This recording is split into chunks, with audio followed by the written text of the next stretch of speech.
El balcón de mi infancia. ¿Por qué ese espacio era mi refugio y qué me enseñó? Hay un lugar al que suelo volver muy seguido, no físicamente, pero sí con la memoria, que era el balcón donde yo crecí, ese balcón terraza de mi casa, que si bien era un balcón que no era muy grande y no tenía nada extraordinario, habían plantas, luz y el sonido de afuera llegaba bastante lejos porque, bueno, vivíamos en un piso alto, en el 9º. Pero ahí era feliz, de una manera, bueno, que en ese momento no lo sabía explicar, obviamente, y que hoy, con todo lo que he aprendido, puedo entender por qué, ¿no? Me hacía tan feliz. Y ese balcón me enseñó más sobre bienestar, sobre identidad, sobre lo que necesita una persona para estar bien que cualquier libro que haya leído. Y te voy a contar el por qué.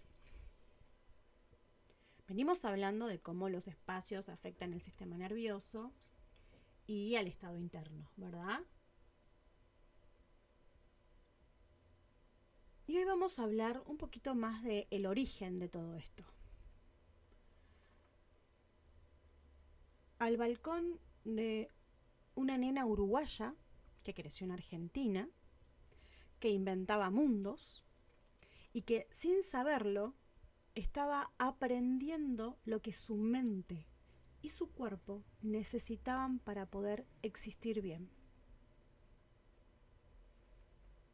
Era simple.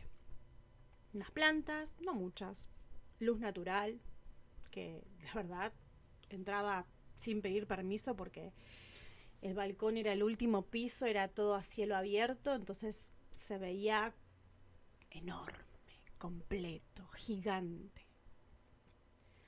No había absolutamente nada de diseño, no había nada que fuera especial, pero, sin embargo, lo era para mí. Yo ahí me sentaba, inventaba historias, observaba. Realmente existía sin tener que ser nada para nadie. No habían roles que cumplir en ese balcón, no habían expectativas, no había una versión de mí que tuviera que funcionar para que todo saliera bien. Solo yo, algunas plantas, la luz y el silencio suficiente. Y hoy sé, y hoy entiendo, que eso no era poco. Era exactamente lo que mi sistema nervioso, de alguna manera, ¿no?, necesitaba para regularse, para descansar, para ser. Cuando yo empecé a leer un poco sobre neuroarquitectura y empecé a construir esto del neuropaisajismo, algo que me sorprendió fue darme cuenta de que mi cuerpo había sabido siempre lo que la ciencia estaba tratando, o estaba tardando, digamos, en sistematizar. ¿Se entiende? Ese balcón tenía, sin que lo hubiera diseñado así, los elementos que la neurociencia identifica como restauradores del sistema nervioso. Como dije en un capítulo anterior, el verde de las plantas activa en mi cerebro respuestas de seguridad y de calma. ¿Por qué? Porque durante miles de años de evolución, el verde significó refugio, alimento y vida. Y esa memoria está en el cerebro y en todo nuestro cuerpo, aunque vivas en la ciudad. La luz natural sabemos que regula el ritmo interno, sin que vos lo eligieras, sin que yo lo elija.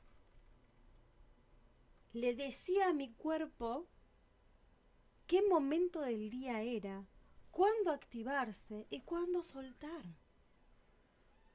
El espacio abierto, poder ver el cielo, le daba a mi sistema nervioso algo que los espacios cerrados y ruidosos no te pueden dar.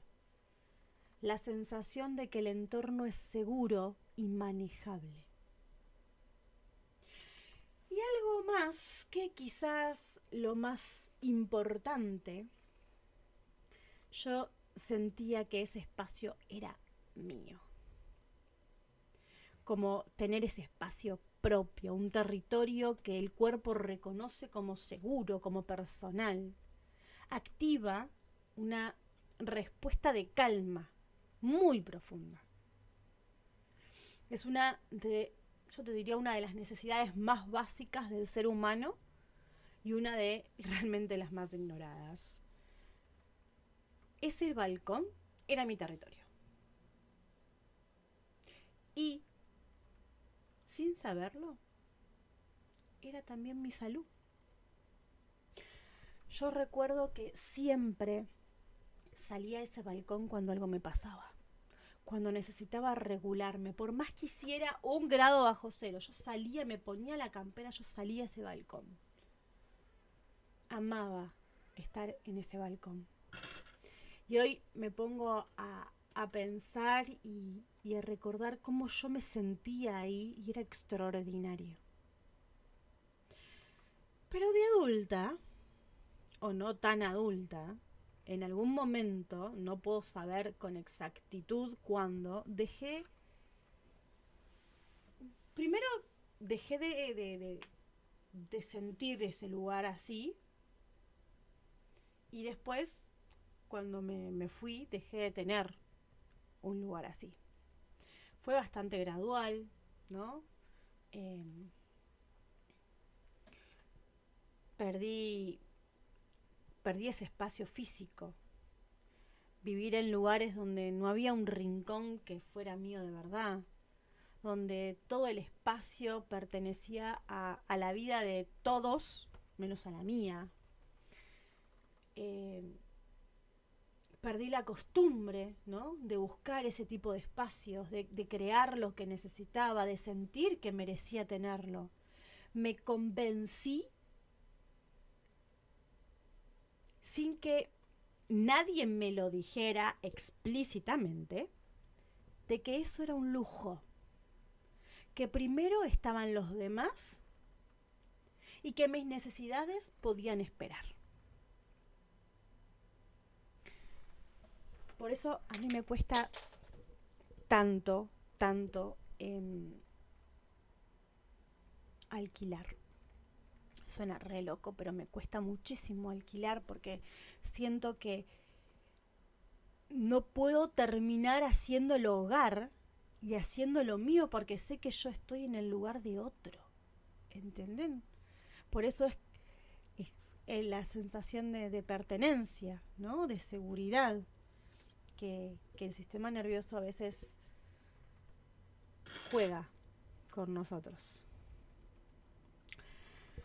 Y el cuerpo lo pagó.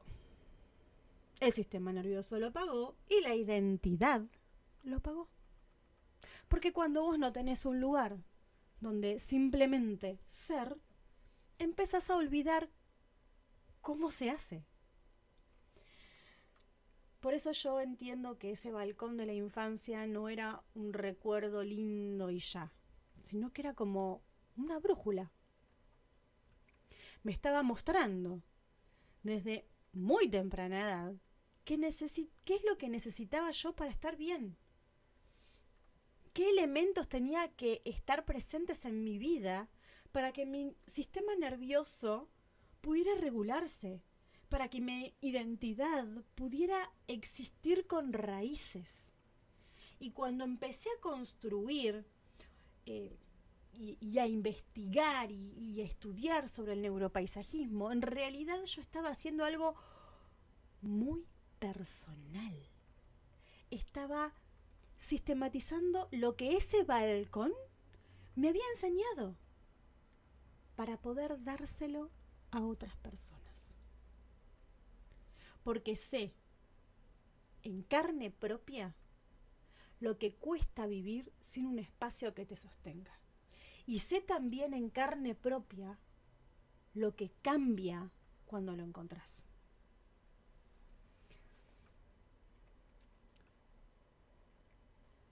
Si estás escuchando esto y no tenés un espacio así en tu vida, yo quiero que sepas algo. No es lujo.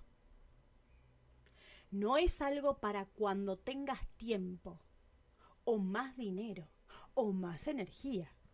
Es una necesidad de tu sistema nervioso, de tu identidad, de la parte de vos que necesita un lugar donde existir sin tener que ser nada para nadie. No tiene que ser un jardín y no tiene que ser grande, ya lo hablamos. Puede ser un balcón con 2 plantas, un rincón con luz natural, un sillón cerca de una ventana donde el verde llegue aunque sea de lejos. No importa el tamaño. Lo que importa es que sea tuyo y que tu cuerpo sepa que ahí puedes soltar. Porque tu mundo interno vive en los espacios que habitas. Y vos mereces habitar espacios que te hagan bien. Así que esta semana te propongo algo. Cerra los ojos un momento y pensa en un lugar de tu infancia donde te sentías completamente vos. No importa si era grande, pequeño, o sea, lujoso o era simple. No importa. Cerra los ojos. Pensá en ese lugar. ¿Lo tenés? ¿Qué había ahí? ¿Qué elementos estaban presentes? ¿Cómo se sentía el cuerpo en ese espacio? Quiero que guardes toda esa información, porque eso que sentías ahí, ese sistema nervioso en calma, esa identidad sin roles, es lo que tu cuerpo sigue necesitando hoy. Y es el punto de partida para empezar a construirlo de nuevo. Si querés comentarme cuál era ese lugar, escribime porque me encantaría saberlo. Nos vemos la semana que viene en El Origen.